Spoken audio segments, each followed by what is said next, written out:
नमस्कार, मैं हूं अशोक वर्मा। आप देख रहे हैं टीवी 20 न्यूज। टीवी 20 न्यूज पर देश और प्रदेश की तमाम खबरें देखने के लिए बने रहिए हमारे साथ।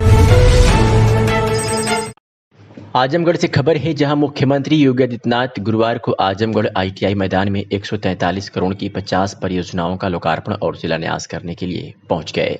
सीएम पद्म विभूषण पंडित छन्नूलाल मिश्र के पैतृक गांव हरिहरपुर भी जाएंगे। हरिहरपुर को सांस्कृतिक केंद्र के रूप में विकसित करने की योजना है। मुख्यमंत्री योगी आदित्यनाथ का हेलीकॉप्टर पुलिस लाइन मैदान में 11:45 पर लैंड किया गया। वहां गार्ड ऑफ ऑनर के बाद सड़क मार्ग से ITI मैदान पहुंचे, जहां 143 करोड़ की 50 परियोजनाओं का शिलान्यास और लोकार्पण किया। इस दौरान आयोजित सभा को सीएम ने भारत माता की जयकारे से संबोधित किया। उन्होंने लोकसभा उपचुनाव में जीत दिलाने के लिए आभार जताया। कहा, इसमें आजमगढ़ की पहचान बढ़ी है। धन्यवाद देने आया हूं। आपने वोट के रूप में ऋण दिया था, उसे उतारने आया हूं। सीएम योगी आदित्यनाथ ने कहा कि आजमगढ़ विकास के पथ पर अग्रसर होने वाला जिला है। आजमगढ़ की पहचान बढ़ी है। आजमगढ़ के नौजवानों के सामने पहचान का संकट होता था, उससे रहने को होटल रूम इत्यादि नहीं मिलते थे। पीएम का एक भारत श्रेष्ठ भारत का कल्पना कामयाब हो रहा है। सीएम योगी के कार्यक्रम को लेकर जिला प्रशासन भी पूरी तरह अलर्ट रहा। सुरक्षा की दृष्टि से हर जगह पुलिस फोर्स मौजूद रहा। इस दौरान हरिहरपुर संगीत घराने के बच्चों ने सीएम योगी से मुलाकात भी किया और अपनी सुरीली आवाज में सीएम योगी का स्वागत भी किया। पहले हम सीएम योगी की बात को सुनवाते हैं और फिर इन बच्चों के भी मुख से गाए उस गाने को भी आपको सुनवाएंगे। खबर में अंत तक बने रहिएगा। आपके लोकप्रिय सांसद श्री दिनेश लाल यादव निरोवा जी, MLC विजय बहादुर पाठक जी, और आज के इस कार्यक्रम में हरिहरपुर घराना से जुड़े हुए श्री उदय मिश्र जी, अजय मिश्र जी और अन्य सभी यहाँ के इस अति प्राचीन घराने से जुड़े हुए सभी कलाकार भाइयों बहनों, मैं आप सबका हृदय से अभिनंदन करता हूं और भारत की इस प्राचीन विधा को आप सबने, आपके पूर्वजों ने विपरीत परिस्थितियों में भी यहां पर सुरक्षित रखा।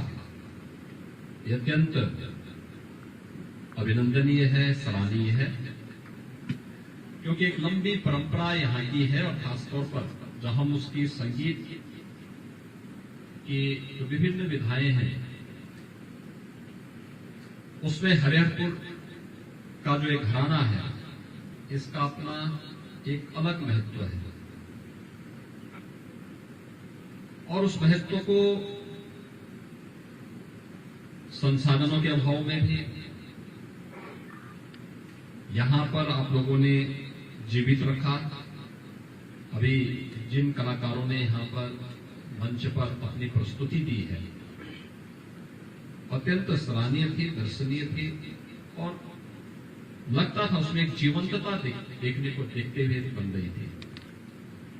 और ये वही परंपरा है जो भारत की अति प्राचीन परंपरा में से खासतौर पर जो यहां से निकले हुए पंडित स्वर्गीय गणेश प्रसाद मिश्र जी, स्वर्गीय पन्नालाल मिश्र जी, पंडित छन्नूलाल मिश्र जी,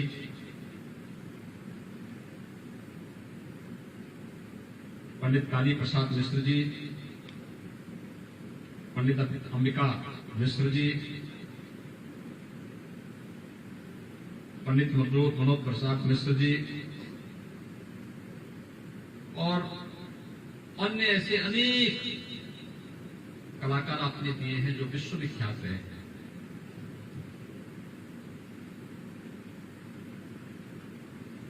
अपनी विधा को विपरीत परिस्थितियों में जीवित रखना।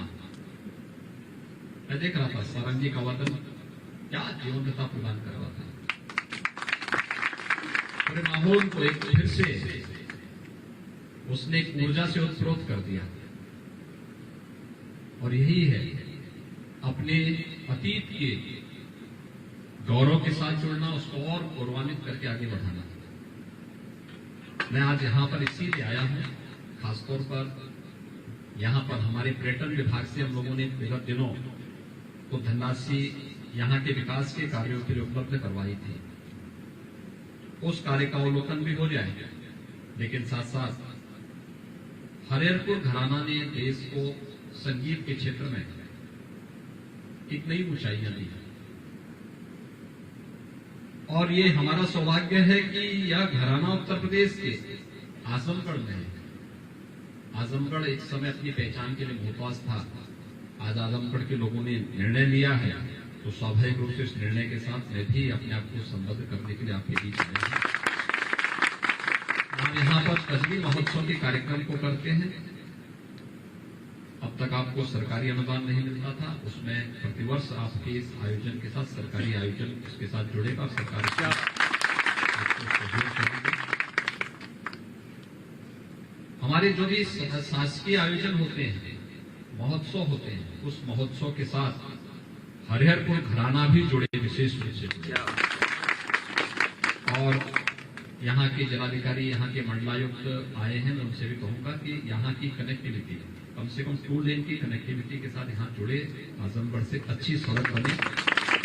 मैं चाहूंगा सड़क हम बनाएंगे लेकिन खेत आएंगे जरूर, तो उस खेत को देने में हमें संकोच नहीं करना चाहिए। एक दूसरा, एक संगीत महाविद्यालय, यहाँ जिन कलाकारों का नाम मैंने पहले लिया, हरिहरपुर घराना के, इन्होंने लखनऊ के भातखंडे महाविद्यालय को एक नई ऊंचाइयां दी। आज भातखंडे महाविद्यालय एक विश्वविद्यालय बन गया, पहला संगीत का विश्वविद्यालय है उत्तर प्रदेश का। संगीत की उन सभी विधाओं को पुनर्जीवित कर रहे हैं,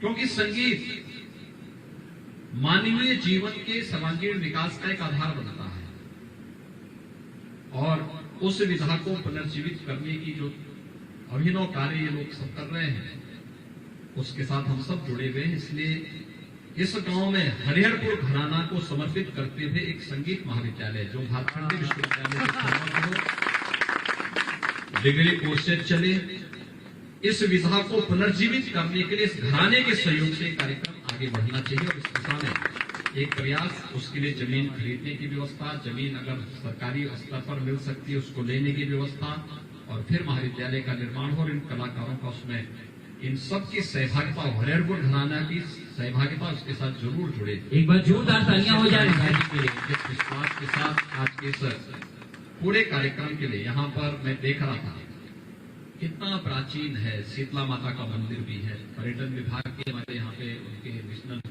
अधिकारी भी यहाँ पर आए हैं। मैं उनसे क्षेत्रीय अधिकारी से भी कहूंगा कि वह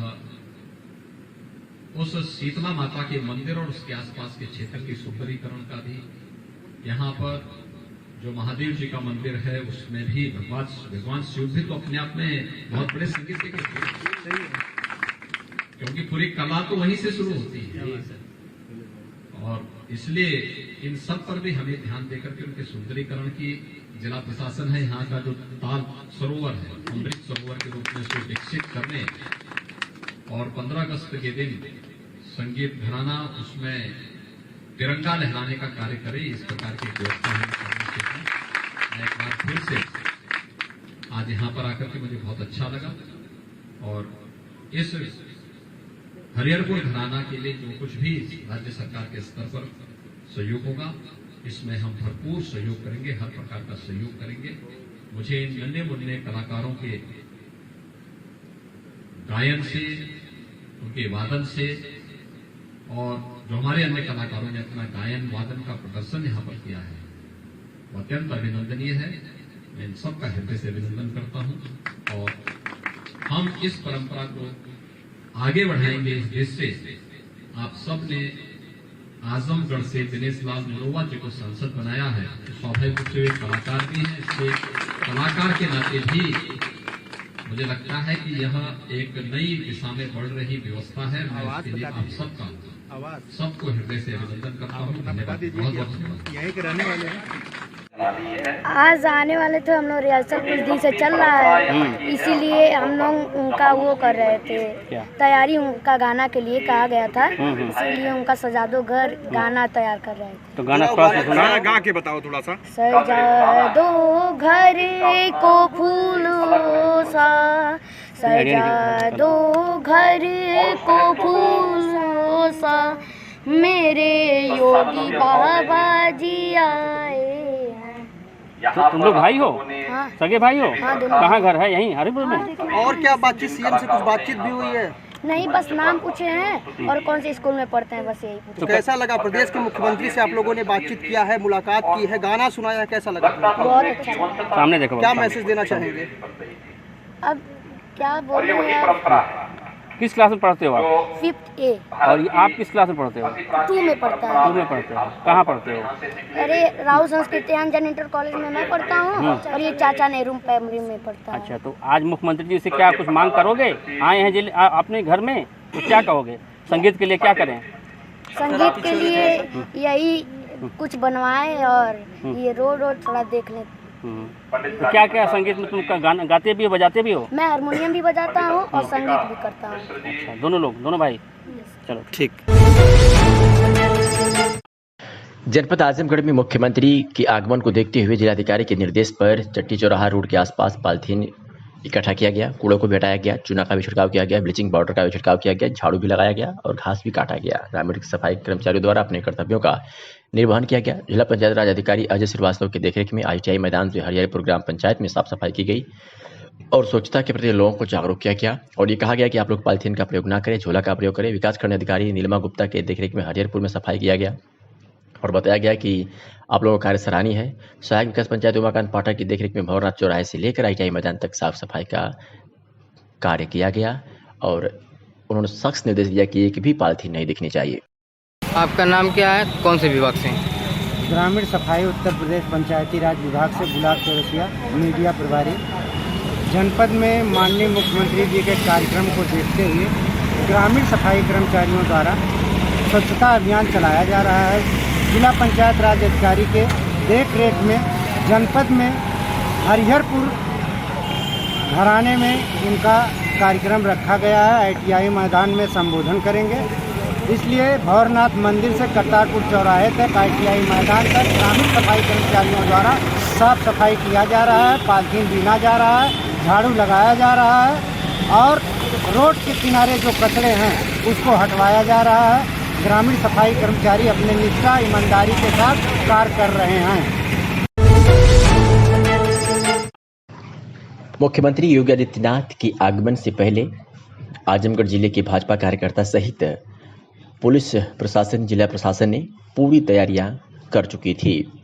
बता दें कि मुख्यमंत्री योगी आदित्यनाथ आजमगढ़ जिले को 143 करोड़ रुपए से अधिक की विकास परियोजनाओं की सौगात आज देने वाले थे और उन्होंने दिया भी। इसमें 31 परियोजनाओं का लोकार्पण और 19 का शिलान्यास भी शामिल है। करीब 3.5 घंटे के दौरे में जनसभा को संबोधित करने के साथ ही सीएम योगी मंडलीय समीक्षा बैठक भी उन्होंने किया। लोकसभा उपचुनाव में मिली पार्टी को जीत के बाद सीएम योगी आदित्यनाथ का आजमगढ़ का पहला दौरा है। उनके आगमन पर सुरक्षा के कड़े इंतजाम किए गए हैं। वाराणसी जोन के 8 जिलों की फोर्स चप्पे चप्पे पर नजर रख रही थी।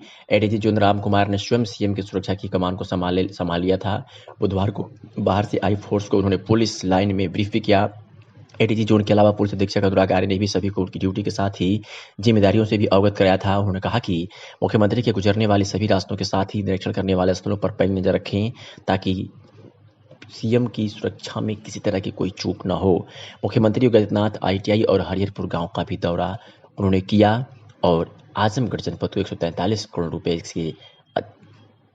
की अधिक की विकास परियोजनाओं को सौगात दिया। 143 करोड़ रुपए की परियोजनाओं की सौगात उन्होंने दिया। लोकार्पण और शिलान्यास को लेकर जिला प्रशासन की ओर से सारी तैयारियां पूरी कर ली गई थी और इधर सीएम योगी की जनसभा को लेकर पार्टी नेताओं ने भी पूरी तरीके से ताकत झोंक दिया था।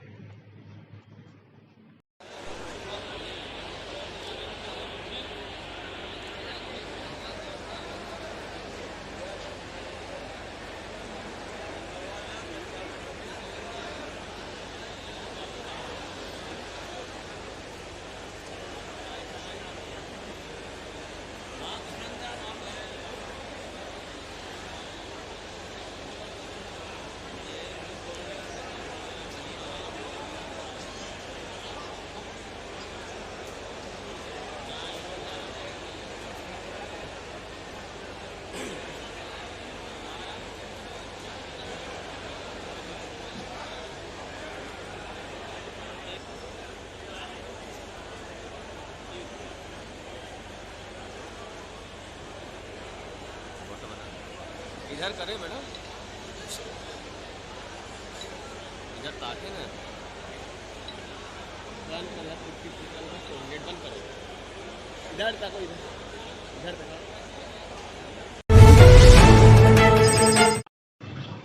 जिले में बुधवार से शुरू हुआ बाल स्वास्थ्य पोषण माह अभियान। इस अवसर पर हरिहरपुर गांव के सब सेंटर पर मुख्य चिकित्सा अधिकारी डॉक्टर आर्यन तिवारी ने बच्चे को विटामिन ए की खुराक पिलाकर कार्यक्रम का शुभारंभ किया। इस कार्यक्रम का उद्देश्य बच्चों में खासकर ग्रामीण और गरीब परिवारों के बच्चों में कुपोषण को रोकना है। इस मौके पर उन्होंने कहा कि ब्लॉक क्षेत्र में 3 अगस्त से बाल स्वास्थ्य पोषण माह मनाया जाएगा, जो कि 3 सितंबर तक चलने वाले इस अभियान में 9 माह से 5 वर्ष की आयु वर्ग के बच्चों को विटामिन ए की खुराक पिलाई जाएगी। इस अभियान के अंतर्गत समस्त उपकेंद्रों पर लगने वाले टीकाकरण सत्र के साथ ही विशेष सत्रों का भी आयोजन किया जाएगा। उन्होंने जनता से अपील की कि कोविड नियमों का पालन अवश्य करें, 2 गज दूरी व हाथों की सफाई का विशेष ध्यान दें। अपर मुख्य चिकित्सा नोडल अधिकारी डॉक्टर संजय कुमार ने बताया कि बच्चों को आयरन सिरप और शिविर स्थलों पर माताओं को बच्चों के पोषण संबंधी जानकारी भी दी जाएगी। उन्होंने कहा कि बच्चों को विटामिन ए की 9 खुराक देने का प्रावधान है। 9 से 12 माह तक के बच्चों को MR प्रथम टीके के साथ आधा चम्मच विटामिन ए, 16 से 24 माह तक के बच्चों को MR दूसरे टीके के साथ दूसरा पूरा चम्मच तथा 2 से 5 वर्ष तक के बच्चों को 6-6 माह के अंतराल पर पूरा चम्मच विटामिन ए की खुराक पिलाई जाएगी।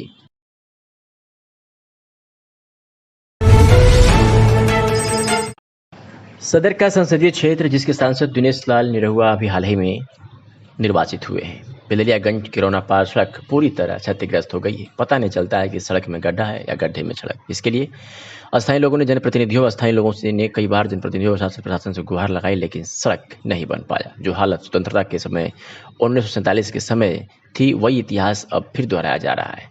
चांदपट्टी निवासी डॉक्टर अब्दुल कबीर ने टीवी 20 न्यूज को बताया कि सगड़ी विधानसभा की सड़क कभी खोसी लोकसभा का हिस्सा हुआ करती थी। सगड़ी निवासी अपने को दुर्भाग्यशाली मान रहे हैं, क्योंकि यहाँ सांसद मुलायम सिंह, अखिलेश यादव, अब निरहुआ जैसे लोग यहाँ सांसद बने हैं। पूर्व का इतिहास रहा है कि यहाँ कभी MP जो भी रहा हो, उसके हिसाब से उत्तर प्रदेश और केंद्र सरकार का मेल मिलाप नहीं हो पाता था। लेकिन इस बार भाजपा का सत्ता यूपी और देश में भी वही भाजपा का सांसद दिनेश लाल निरहुआ चुने गए हैं। लोगों की बहुत उम्मीद है कि बिललियागंज और रौना पार का मार्ग भी जल्द ही बनकर तैयार हो जाएगा। भाजपा विकास का दावा करते उसके बाद भी आजमगढ़ शहर से 3 सड़क शहर के बाहर जाने के लिए निकलती हैं। इसमें सब्जी मंडी रोड व कालीनगंज अपनी दुर्दशा पर आंसू बहाने के लिए मजबूर है। 13 किलोमीटर का बिललियागंज रौना पार्क मार्ग से सिद्धेवाड़ा की लाखों लोगों की आबादी जुड़ी हुई है और इस समय बाढ़ का घाघरा में बढ़ जाती है आती है और अधिकारियों से लेकर जिले के मंत्रियों और नेताओं का दौरा इसी सड़क से होता है। चुनाव में सगड़े क्षेत्र में बड़े बड़े सैकड़ों नेता आए और इस सड़क की दुर्दशा देख करके सरकार के ऊपर उंगली उठाई और वादा किया कि चुनाव के बाद इस सड़क पर काम किया जाएगा, लेकिन अभी तक इस सड़क पर काम शुरू नहीं हुआ, जिससे लोगों का आना जाना दुबार हो गया है।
आज़ादी का अमृत महोत्सव कार्यक्रम के तहत हर घर तिरंगा कार्यक्रम के दौरान आज उच्च प्राथमिक विद्यालय जाफरपुर विकास खंड पलानी आजमगढ़ में शिक्षकों एवं छात्र छात्राओं तथा स्काउट गाइड ने हर घर तिरंगा फहराया जाएगा। कार्यक्रम को लेकर विद्यालय में तिरंगा कार्यक्रम आयोजित किया गया, जिसमें मुख्य रूप से विद्यालय के प्रधानाध्यापक विजय कुमार एवं जिला scout master Azamgarh Dinesh Singh leader और शशिकला राय, पूनम राय, गीता राय, इंद्रावती सिंह, कुसुम पाठक, संगीता राय, सुनीता राय सहित तमाम लोग मौजूद थे। कार्यक्रम का संचालन Dinesh Singh leader, trainer, scout, जिला स्काउट मास्टर आजमगढ़ ने किया।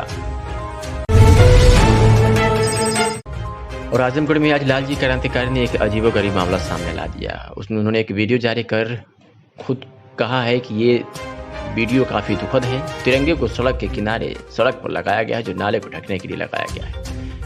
युजन नेता ने कहा कि हमारे मुकेरीगंज आजमगढ़ की हाल है। मुख्यमंत्री योगी आदित्यनाथ जा रहे हैं और नाला छुपाने के लिए फर्जी राष्ट्रवादियों ने नाला ढकने में तिरंगा का उपयोग कर दिया है। वाह रे अमृत महोत्सव वाह। लालजी क्रांतिकारी पूर्व प्रदेश कार्यकारिणी सदस्य समाजवादी युवजन सभा ने इस तरह के कटाक्ष किए हैं भारतीय जनता पार्टी सरकार पर। आज हमारे आजमगढ़ में जिस प्रकार से भारतीय जनता पार्टी के लोगों ने और इस शासन प्रशासन के लोगों ने हमारे राष्ट्रीय ध्वज तिरंगा का अपमान किया है, मैं मांग करता हूं अपने देश के प्रधानमंत्री और राष्ट्रपति से इनके ऊपर सख्त से सख्त कार्रवाई की जाए।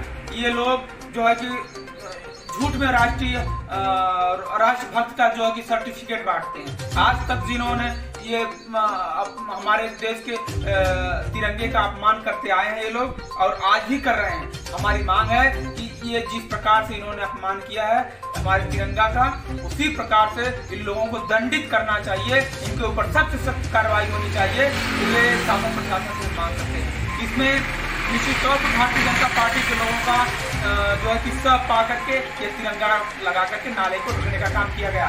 इस पे आज तक इन्होंने, मैं कहता हूँ ये लोग जो अमृत महोत्सव मना रहे हैं, जो लोग अपने आरएसएस के कार्यालय पे नागपुर में आज तक तिरंगा नहीं फहराया, वो लोग अमृत महोत्सव मना रहे हैं। अमृत महोत्सव तो हमारे समाजवादी पार्टी के राष्ट्रीय अध्यक्ष माननीय अखिलेश यादव जी मना रहे हैं। अमृत महोत्सव तो लोग अन्य पार्टी के लोग मना रहे हैं, विपक्ष के लोग मना रहे हैं। ये निश्चित तौर पे भारतीय जनता पार्टी के लोग ये दिखावा करते हैं वोट लेने के लिए। जब चुनाव आ जाएगा। आजमगढ़ में विश्व कवि तुलसीदास की जयंती नगर के गुरुघाट स्थित राम जानकी मंदिर में राम जानकी मानव सेवा समिति के तत्वाधान में गुरुवार को मनाई गई। प्रारंभ में मंदिर में स्थापित तुलसीदास की प्रतिमा एवं राम दरबार का पूजन किया गया। अध्यक्षीय संबोधन में प्रभुनाथ सिंह मयंक ने कहा कि तुलसीदास जी कालजयी रचनाकार हैं। उनके द्वारा रचित रामचरितमानस में वैश्विक समरसता, लोकमंगल, मर्यादा, आदर्श, रामधर्म की चेतनामयी प्रेरक प्रतिष्ठा की गई है। कार्यक्रम का संचालन करते हुए श्रीमती समिति के अध्यक्ष पंडित सुभाष तिवारी ने कुंदन ने कहा कि गोस्वामी तुलसीदास के रामचरितमानस में भक्ति, कर्मयोग और ज्ञान योग की त्रिवेणी का पावन प्रवाह है। उसमें मानव जीवन के सर्वांगीण पक्ष पर जन कवि तुलसीदास ने मर्यादा पुरुषोत्तम श्री राम के माध्यम से महान संदेश दिया है। मंदिर के महंत संजय पंडित ने आगंतुकों का स्वागत किया। इस मौके पर ब्राह्मण सभा के राष्ट्रीय सचिव संजय कुमार पांडे, श्याम पांडे, अशोक कुमार तिवारी, सतीश चंद्र मिश्रा, राजकुमार पांडे, रविशंकर पांडे उपस्थित रहे। तिवारी कुंदन, अध्यक्ष श्री राम जानकी मानस सेवा समिति। आज गोस्वामी तुलसीदास जी की जयंती का कार्यक्रम आयोजित है। यह इस मंदिर प्रांगण में गोस्वामी तुलसीदास जी की प्रतिमा जो स्थापित है उसके पूजन एवं जयंती मनाने का कार्यक्रम बहुत पहले से चला आ रहा है। गोस्वामी तुलसीदास जी विश्व के महान कवि थे और विश्व में देखा जाए तो सबसे लोकप्रिय महाकाव्य श्री रामचरितमानस जो गोस्वामी तुलसीदास जी द्वारा रचित है वही है। समाज में किस तरह से मर्यादा स्थापित होती है, इन सबका चरित्र चिंतन गोस्वामी तुलसीदास जी ने बखूबी किया है। और हिंदू जनमानस के सबसे प्रिय श्री राम है और श्री राम के चरित्र को प्रस्तुत करके रामचरितमानस के माध्यम से गोस्वामी तुलसीदास जी ने उस समय, जिस समय हिंदू धर्म का ह्रास हो रहा था और मुस्लिम धर्म स्थापित हो रहा था, उस समय लोगों के अंदर हिंदू धर्म के प्रति चेतना जगाने का कार्य किया। आज हिंदू जनमानस में कोई ऐसा घर नहीं है जहाँ पर श्री रामचरितमानस न हो, उसकी पूजा न हो। तो ऐसे महाकवि की जयंती का आयोजन प्रतिवर्ष श्री राम जानकी मानस सेवा समिति की तरफ से मनाया जाता है, क्योंकि जनता के बीच एक संदेश पहुंचाएगा कि हम जो है गोस्वामी तुलसीदास जी, क्योंकि भगवान व्यास भी जिस समय अनेक ग्रंथों की रचना की, अनेक पुराणों की रचना किए, तो उस समय उनको शांति नहीं मिल रही थी। जब नारद जी से पूछे तो उन्होंने कहा कि आपने अभी तक भगवान के चरित्र का वर्णन किया है, भगवान के चरित्र के साथ साथ उनके भक्तों का भी वर्णन कीजिए, तभी शांति मिलेगी। तो हम सारे लोगों को श्री राम के साथ साथ गोस्वामी तुलसीदास जी का पूजन करना चाहिए, उनको स्मरण करना चाहिए। यही जो है हम संदेश लोगों के बीच में पहुंचा रहे हैं। प्रभुनाथ सिंह मयंक तुलसी जयंती के पावन अवसर पर अपना विचार व्यक्त कर रहा हूँ। विश्व कवि महाकवि तुलसीदास के काव्य में सर्वोच्च मर्यादा, समरसता, समन्वय और लोक मंगल के विराट भावों की प्रतिष्ठा की गई है। इस काव्य के अंदर समूचे विश्व के लिए जो नित नूतन चेतना का संचार किया गया है, जिसके आधार पर चाहे राजनीति, चाहे युद्ध क्षेत्र, चाहे कृषि क्षेत्र, उद्योग, समाज का कोई भी ऐसा क्षेत्र जिसमें तुलसीदास रामचरितमानस तथा अन्य ग्रंथों के माध्यम से जन जन में अपने उस प्रकाशमयी चेतना गंगा के माध्यम से उपस्थित हैं। इस अवसर पर मैं सभी भक्तजनों को जो यहाँ उपस्थित हैं इस कार्यक्रम में, सबके प्रति साधुवाद अर्पित करता हूँ।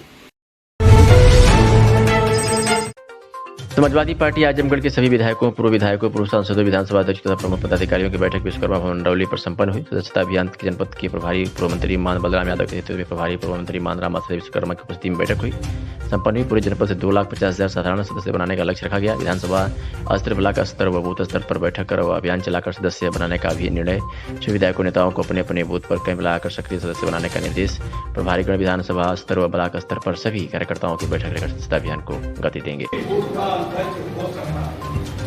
साधारण सदस्य बन सकते हैं, लेकिन जब तक सक्रिय सदस्य कोई नहीं बनेगा, बूथ का अध्यक्ष नहीं बन सकता है, सेक्टर का अध्यक्ष प्रभारी नहीं बन सकता है, कोई पद पर कोई नहीं रह सकता है, चाहे राजनीति हो चाहे नहीं।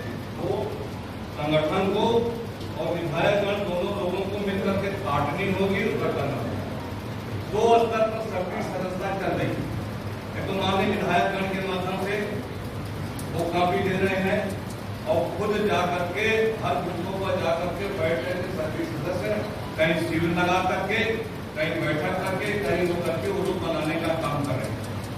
शेष जो संगठन के लोग हैं वो चाहे तो यहाँ से पार्टी कार्यालय के माध्यम से उनको काफियां मिल सकती हैं और संगठन के स्तर पर भी वो सभी लोग सदस्य अपने अपने जगहों से बनाना और सक्रिय और साधारण सदस्य काटना, सदस्यता अभियान को गति देने का काम करेंगे। एक बात और हम माननीय विधायक हम लोगों से करना चाहते हैं कि 3 ही महीने का है, सितंबर में आपको जमा करना है, क्योंकि सितंबर पूरा हो सकता है सदस्यता सम्मेलन सक्रिय सदस्यों के आधार पर। तो जो सदस्यता सम्मेलन जो है घोषित हो जाएगा, प्रादेशिक सम्मेलन होगा, प्रादेशिक का भी राष्ट्रीय सम्मेलन होगा, जिसमें जो है तमाम प्रक्रियाएं होती। आप सभी लोग जानते हैं। लेकिन 1 महीने में अगर एक विधानसभा में अगर 100 कॉपी नहीं करती है तो अगले 2 महीने में 400 कॉपी कैसे कर देंगे?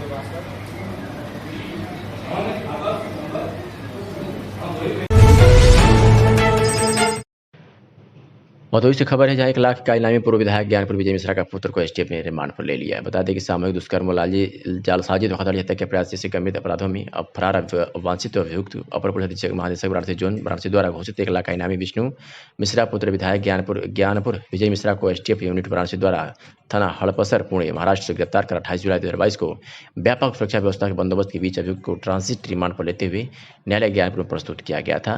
आज एसटीएफ वाराणसी यूनिट द्वारा अभियुक्त उपरोक्त को पुलिस कस्टडी रिमांड में लेते हुए उसके संदेही पर गोपीगंज स्थित पेट्रोल पंप के पास से भारी मात्रा में अवैध असलाह बरामद किया गया है। चल रहा है बंद किसके नाम पर है?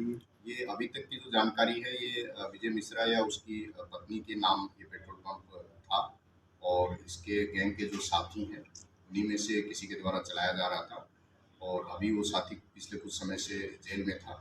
तो ये इस संबंध में अभी जानकारी प्राप्त हुई, बाकी इसकी डिटेल और जानकारी की जा रही है। एसटीएफ ने, जो कि 1 लाख का इनामिया था और लगभग 2 साल से फरार था, उसको एसटीएफ ने पुणे से गिरफ्तार किया था।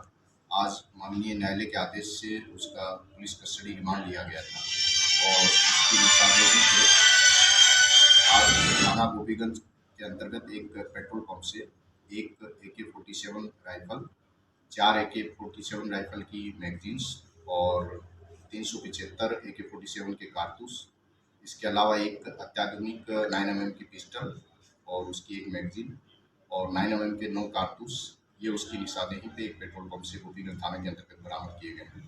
बरामद करके इसमें नियमानुसार आगे कार्रवाई की जा रही है। सर, AK-47 कहाँ से इसको मिला था, क्या इस तरह की कोई जानकारी अभी मिल पाई? ये जैसा कि जो आप सभी लोग जानते हैं कि विजय मिश्रा की जो गैंग है उसका तार अंसारी गैंग से गहरा कनेक्शन बताया जाता रहा और कई इन दोनों गैंग की जो कई घटनाएं थी उसमें कई बार AK-47 के उपयोग की बात आई थी कई घटनाओं में, कई हत्याओं की घटनाओं में। तो इस चीज़ के बारे में भी विस्तृत जानकारी की जा रही है कि ये AK-47 और जो अत्याधुनिक पिस्टल है ये इनको कहाँ से मिली और इनका इस्तेमाल कहाँ कहाँ हुआ।